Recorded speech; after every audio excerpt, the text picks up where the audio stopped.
The speaker for today is Stephen Shenfield. I want to welcome you back to Community Church. Stephen gave a very interesting talk here about a year ago on global warming, or global heating, I think.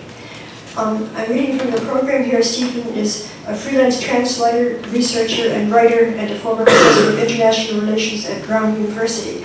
What he doesn't say is that he's also a member of the World Socialist Movement and has a great blog of his own, and I don't remember the URL for it. I should have brought it in. But you can say it when you come up and take the microphone so that people will be able to visit your blog, right? And here he is, Steve Shenfield. Thank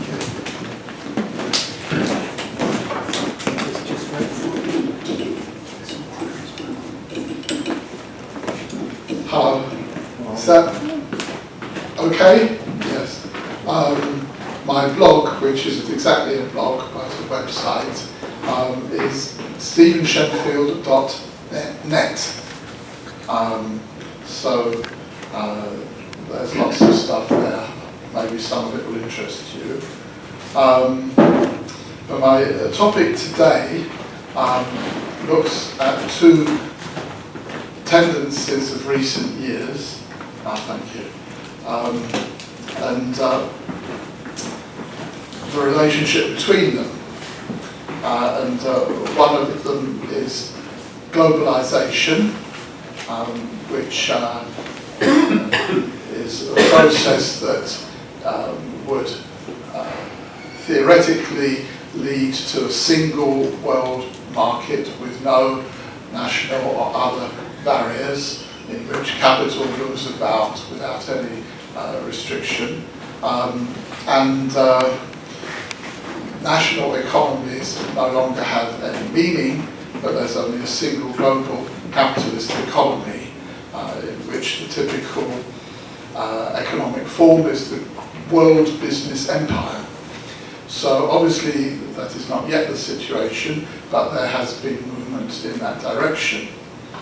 And the other trend is the strengthening of nationalism in the world, and in particular I look at three countries as case studies where particularly virulent forms of nationalism have come to power recently, forces that not so long ago were regarded as some lunatic extreme fringe that could be safely ignored by political analysts.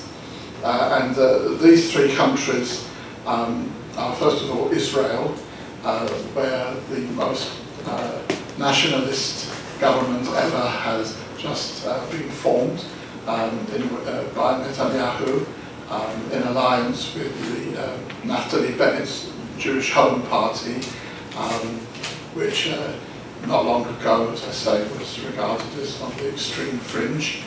Even the Likud was regarded as being extreme fringe a bit further ago, before it took power in 1978.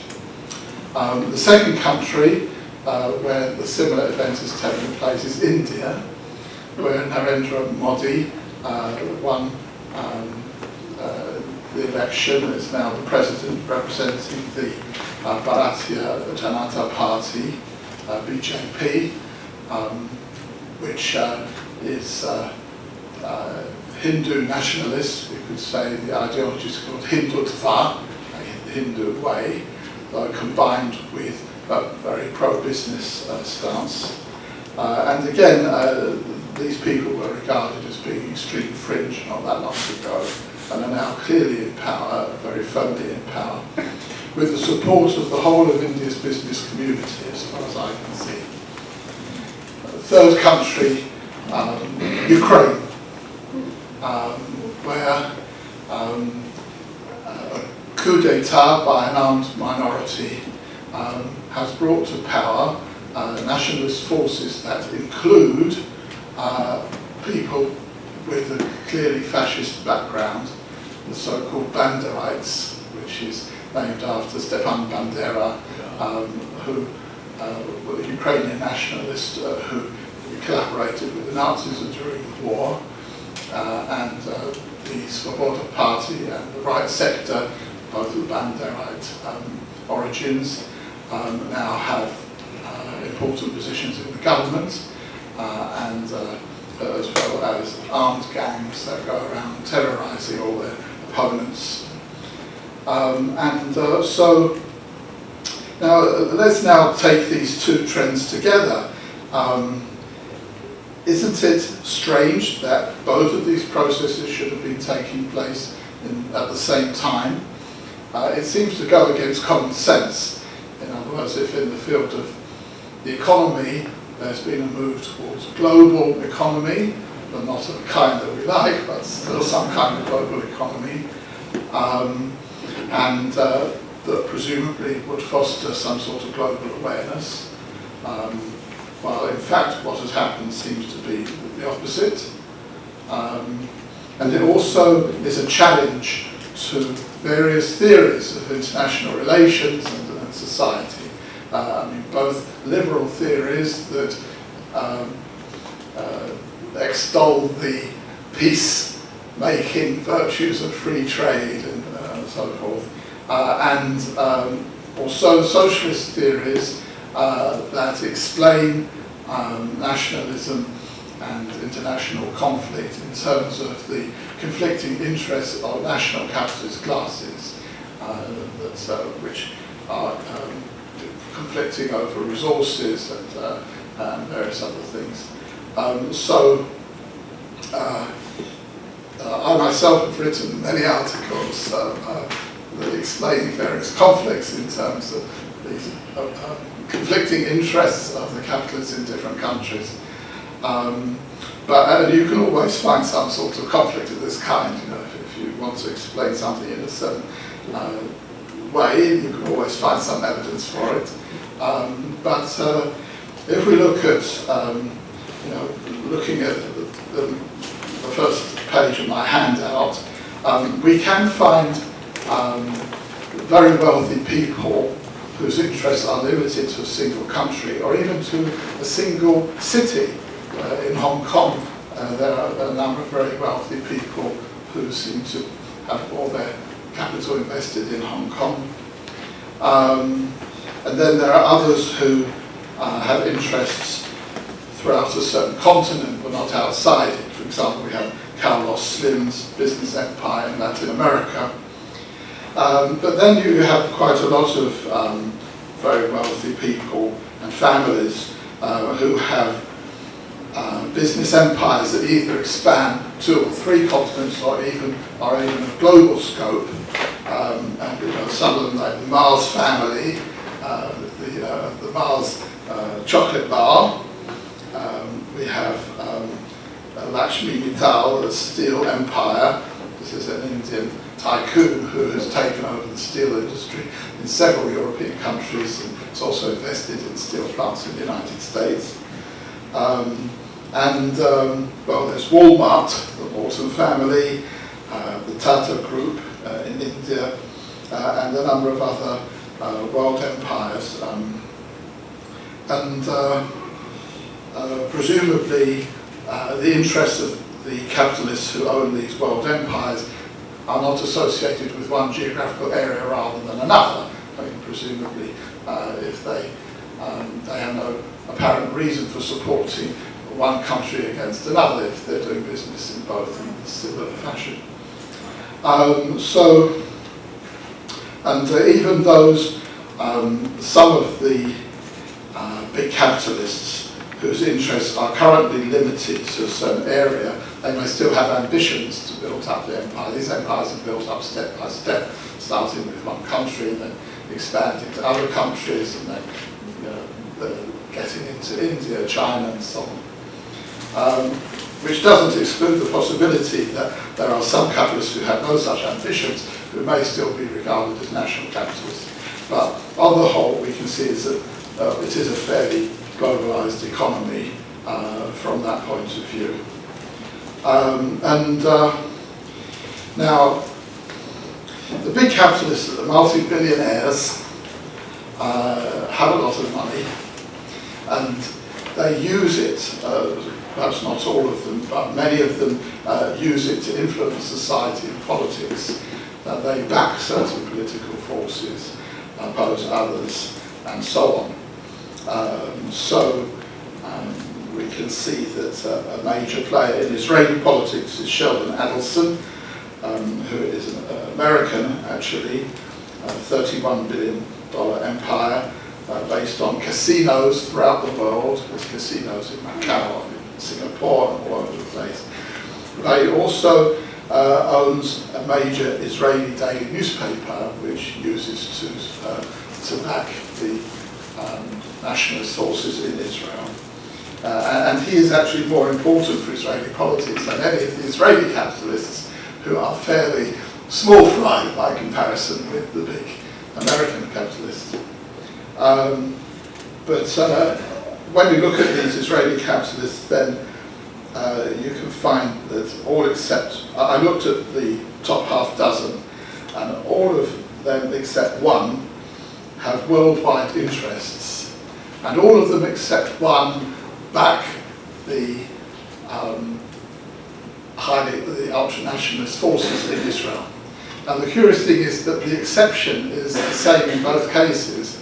In other words, it's Steph Wertheimer, who has a metal business which seems to be limited to Israel, and has backed relatively peaceful, sort of peace camp forces like Tommy Lapid Shinui. And he also is keen on industrial parks to employ Palestinians rather than getting rid of them, which is what the ultra-nationalists want to do. So that it turns out that having a world empire doesn't prevent you from supporting ultra-nationalist forces in a particular country, and presumably it's not closely connected to business interests as such. And conversely, that having your business restricted to a single country doesn't necessarily mean that you're going to support the most nationalist forces there. That tends to go against the standard theories, which are the connection between globalization and nationalism. When you look at India, as I said, the whole business community seems to be behind Modi. I couldn't find any exceptions, these are, some of them seem to have their business limited to India, others have Indian interests that they combine with some one or two other countries. That includes Gautam Adani, he was Modi's first promoter. He also comes from Gujarat. By the way, many people in India are shocked by Modi coming to power because he is considered responsible for a pogrom of Muslims in Gujarat from the period when he was chief minister there. 2,000 people were killed. He gave the police instructions not to intervene, not to protect the Muslims. And some people think that he actually inspired the pogrom. But nevertheless, despite this bad reputation for more civilized circles, he's still come to power. But Adani owns ports in India, but he also has gone into coal mining in Australia for some reason. Still, he's not among the largest Indian capitalists, but they all seem to be supporting Modi. In Ukraine, Ukraine is a very complicated situation, but in Ukraine the big capitalists are called oligarchs. They talk about the oligarchs as they do in Russia. These people, Kolomoisky, the most prominent one, they have their own private armies, basically, there's various militias that they fund, and these are Ukrainian nationalist fanatics, and they do not seem to be under the control of the nominal government, which is run by the president called Poroshenko, known as the Chocolate King. He has a chocolate business in Ukraine and in Russia as well. This is very paradoxical because in spite of the standoff between Russia and Ukraine and the civil war in Ukraine, with some involvement by Russian special forces and so on, and all the brouhaha, but Poroshenko's chocolate business in Russia has not been touched. It's still operating completely freely.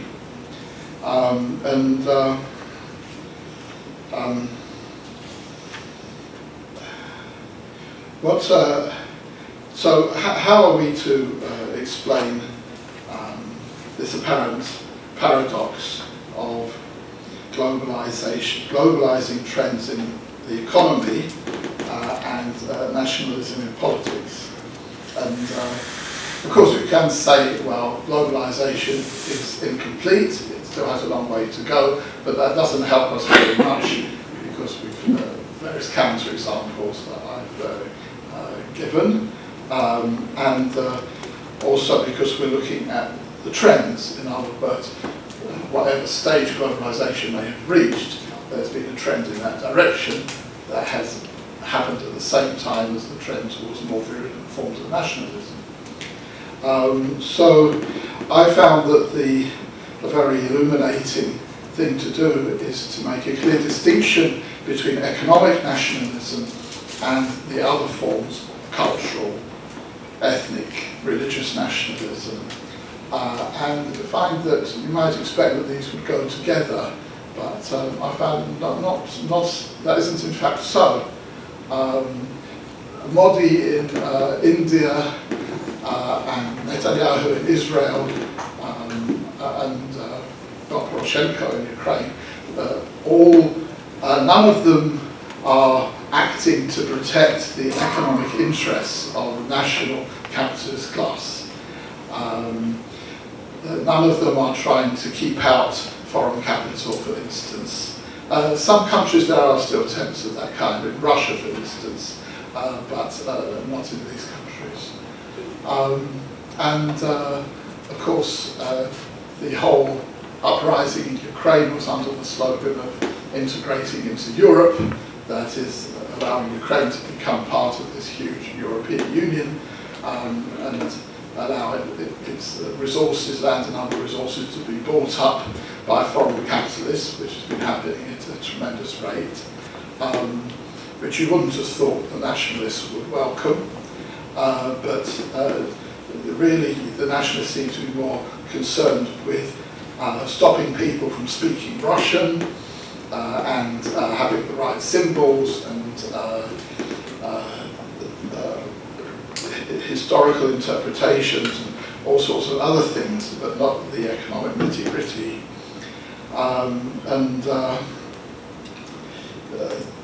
In India, really the Congress, which was in power for most of the time until recently, was nationalist and had really economic nationalist policies, trying to promote national development and protect national industry and so forth. But it was secular. It had like a relatively civilized kind of nationalism. While Modi has this Hindu nationalism that is quite hostile to the religious minorities in India, but it is pro-business, both without distinguishing particularly between Indian and foreign business. He was in favour of so-called industrial development as a way to solve India's problems, and he has been very well received by both the national and the international media. The Western media have been very favourable to him, which wouldn't be the case did he have an economic nationalist agenda. And again, it's a contrast with Russia there.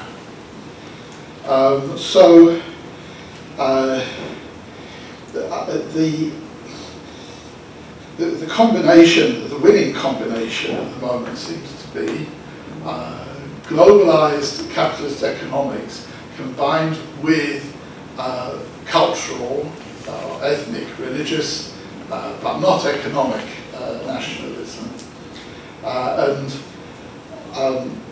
I think that there's good reason to doubt, I mean this is generalizing somewhat, but I think there are good reasons to doubt whether the capitalists who financially back ultra-nationalist politicians in various countries really believe in the nationalist doctrines that these politicians espouse. If you take India, then the Tata family, who are India's oldest capitalist family, they are not even Hindu, they are Parsi. And so they certainly, you wouldn't expect them to be sympathetic to Hindutva, but they still back Modi.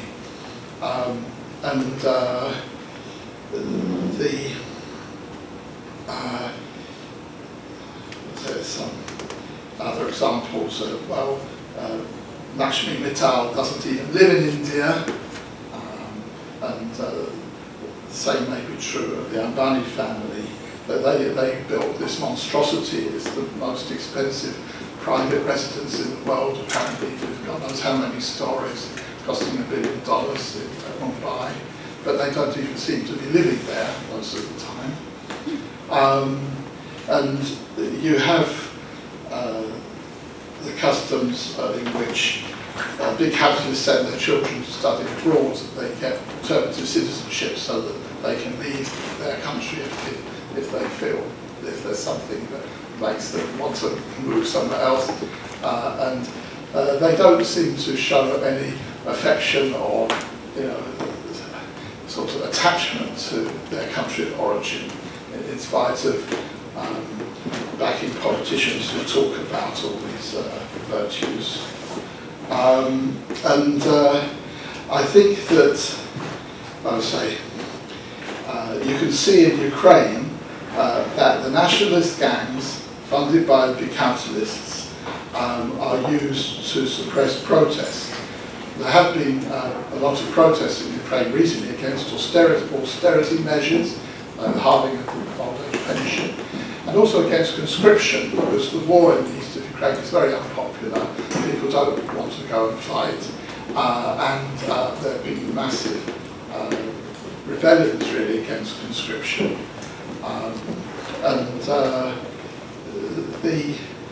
These protests that can be suppressed by the nationalist gangs on the grounds that these are pro-Russian provocateurs.